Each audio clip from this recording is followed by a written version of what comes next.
As of right now, the Climate Prediction Center is now forecasting an enhanced risk of tropical cyclone development by next week. Taking a look at the global tropics hazards outlook, we do see that there's up to a 20 to 40% chance of tropical cyclone development in the more long-term future right over the main development region, as the Climate Prediction Center has detected that there could be a powerful enough tropical wave that could potentially develop, as the computer models have been hinting towards it as well, which could be a major concern for the Caribbean islands in the more long-term future. So we're definitely going to pay close attention to this over the next several days. However, we're going to need to take a look at several factors before we can assume that this we're going to see a tropical storm over this area.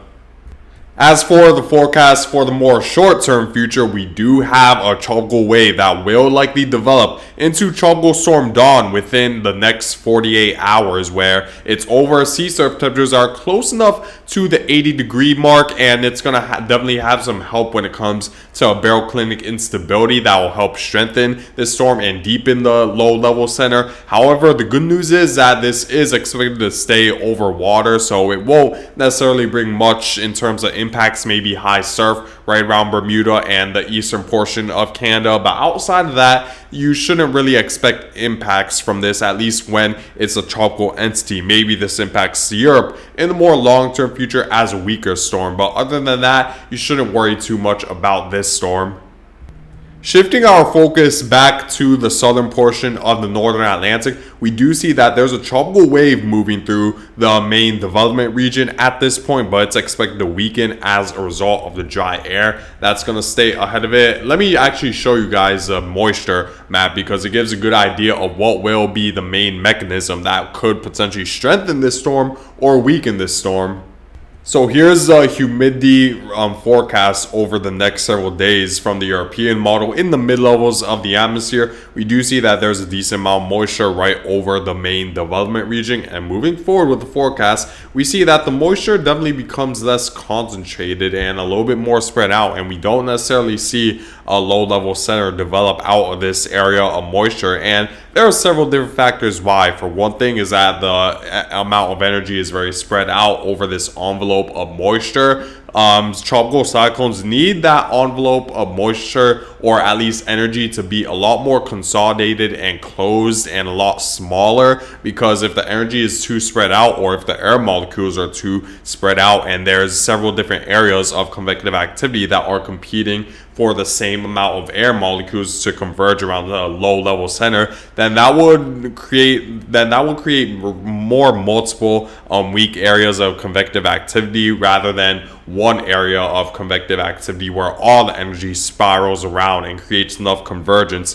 for the pressure to lower and the wind speed to increase significantly. So it's due to that, and also due to the fact that there is a decent amount of dry air just to the north of this storm. We do have a ridge located in this area that's relatively strong, at least strong enough to bring this dry air further southward. And we do have quite a bit of Saharan dust over this area, which could inhibit tropical cyclone formation, at least within the near future. But shifting our focus a little bit further eastward, we do see that there's a bigger envelope of moisture that's headed towards this area, and that's expected that could potentially have a higher chance of developing into tropical cyclone. We see that there's far more moisture, and we actually see a low-level center develop based on what the European model is stating. However, it sort of lingers over the same area, as steering currents are relatively weak, because we do have a mid-level ridge that's trying to pull this a little bit further northward, and we do have an upper-level low that's trying to pull this a little bit further northward as well. And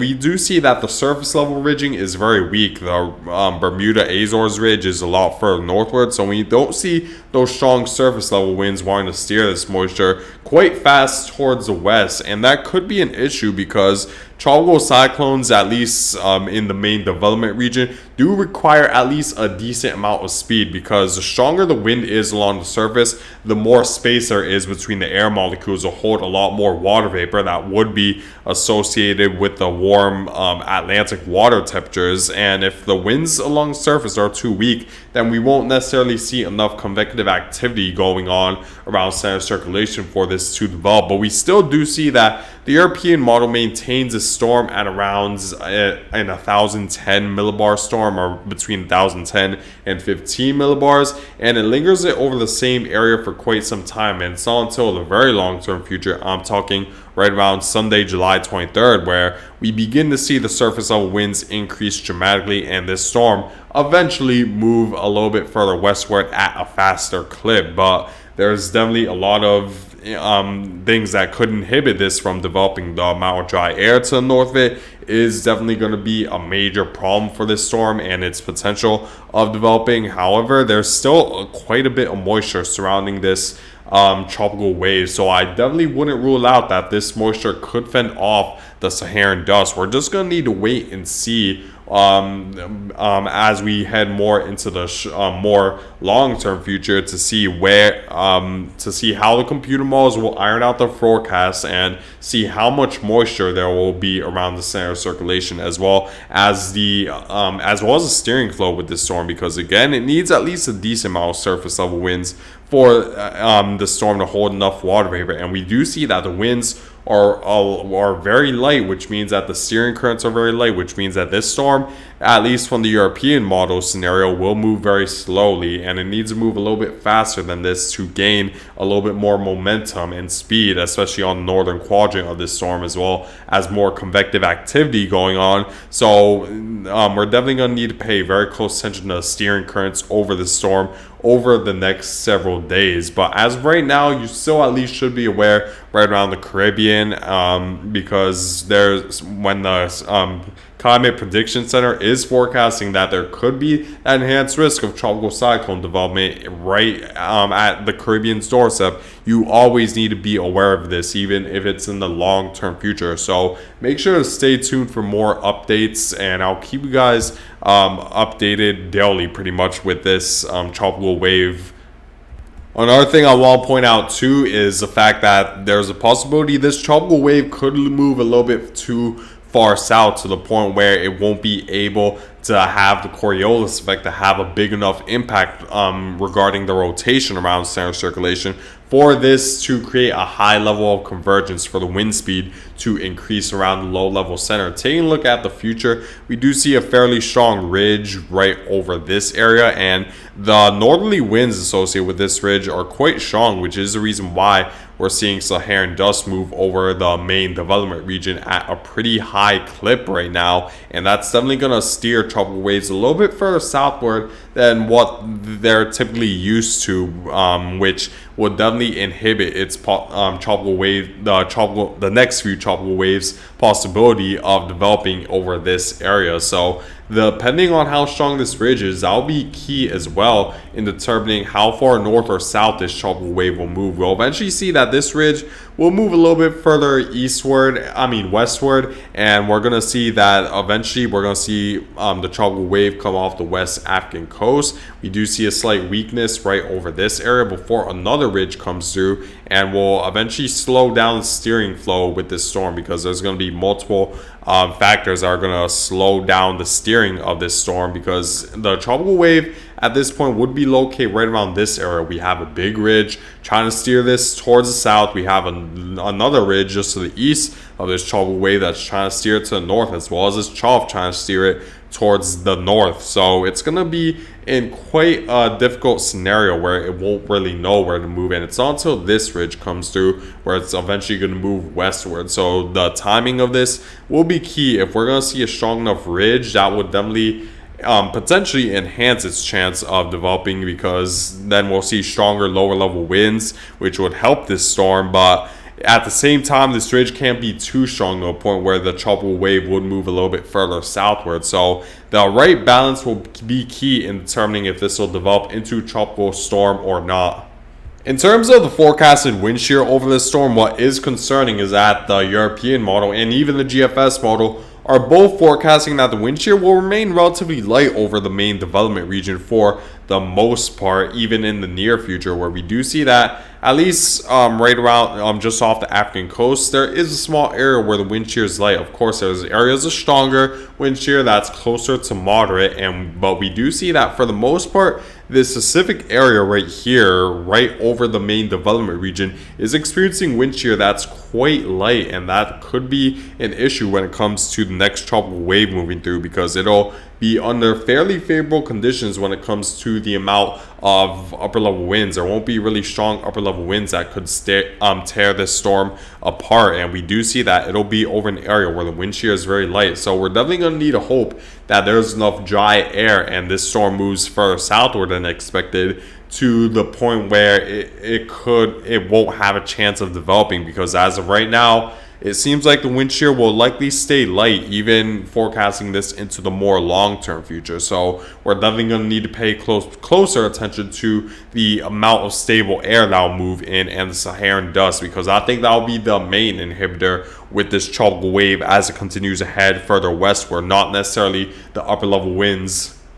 So here's a forecast when it comes to the amount of Saharan dust that is expected to move through the main development region. We do see that there's going to be plenty more as we head further and further into the late week and into early next week. We're going to see even more Saharan dust move over the main development region, which will create more of a temperature inversion, which will definitely stabilize the atmosphere right over this area and could potentially inhibit tropical cyclone development. We're going to need to see how long this Saharan dust lingers over this area, but it seems like this will likely be an inhibiting factor even going into next week in some way, shape, or form. It might not necessarily be enough to completely weaken or diminish the possibility of tropical cyclone development, but at the same time, it also could be just enough Saharan dust for tropical cyclone to not develop. So we're just going to need to wait and see. So when it comes to this tropical wave that's expected to move in by next week, the point is that it's still highly uncertain. I just want to give you guys all the factors to really make your conclusion on whether this will develop or not, and also just to take a look at those different factors over the next several days, because the more we take a look at those factors, the more we can determine the chance that this will develop. So make sure to pay very close attention to the amount of Saharan dust that moves over the main development region. But taking a look at what the ensemble members are stating, we do see that a decent amount of GFS ensemble members do want to develop this to near tropical storm status in the very long term future, and we do see that for potential tropical storm Dawn, we see that it won't really have much of a future. It'll weaken very quickly as the wind shear will be too strong, and it'll likely lose a lot of its tropical characteristics the further northward it goes. But taking a look at least for this next tropical wave that could be a more imminent threat to land for, let's say, the Caribbean, we do see a small amount of them do take it to tropical storm status. So it's at least something to be aware of right around the Caribbean islands. The European ensemble members are stating a very similar forecast when it comes to the next tropical wave, but even to a lesser extent developing it or strengthening it, where we don't really see much of any of the ensemble members wanting to develop this into a tropical storm.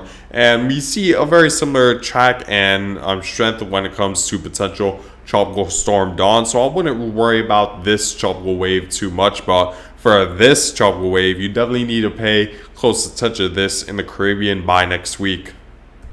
In terms of what the GFS model is stating when it comes to this next tropical wave, we do see that the GFS model is taking a fairly similar scenario with as a European model, which gives me a little bit more confidence that there will at least be a strong tropical wave that will move in by next week, where we do see plenty of moisture right over this area. And we do see it's also expected to move very slowly, but it's gonna move, but it moves even slower than what the European model is forecasting, as it expects steering flow to be very weak with this storm, even closer to the African coast. So it's going to move very slowly, and the GFS model doesn't really develop this into a tropical storm either, but it's still something to be aware of when we see this much moisture surrounding the storm system. So I'll keep you guys updated when the certainty definitely rises with this storm.